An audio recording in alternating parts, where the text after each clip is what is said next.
Let's have a look in a little more detail at the context behind that startling inflation figure of 11.1%. This is what it looks like in historical context. We have to go way back to 1981 since we had prices rising this fast. You can see a steepling increase this year as a result following the war in Ukraine, and then this jump in the month, 1 full percentage point in October, largely driven by energy prices. This is the contributors to that inflation figure, and you can see housing, including energy, at the top there, 0.9 percentage points, almost all of it. That's because the price cap, capped back in April, gave way to a new figure, capped this time by the government in October, and it fed through into consumer bills. So that's why the number has jumped so much.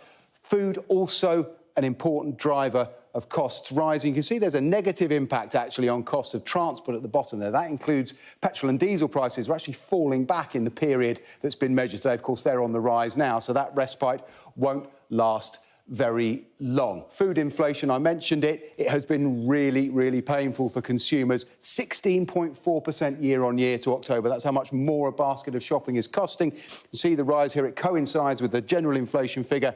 And since the war in Ukraine began, feed, fuel, fertiliser, all the components of agriculture, all involve energy, all getting more expensive, and we're feeling it at the checkout. Now, this inflation does not fall evenly across income groups. This is the population split up into deciles, with the richest in the country at this end back to the poorest. And look at the real inflation figure for the very poorest, 12.5%, 11.9%, 12.5% for the poorest third of the population. Compare that to real inflation for the richest, under 10% for the very richest. That's because the poor spend more of their income on food and fuel than the richest. So they are feeling this inflation harder than anyone. Now, what does this mean for what the Bank of England is going to do for interest rates?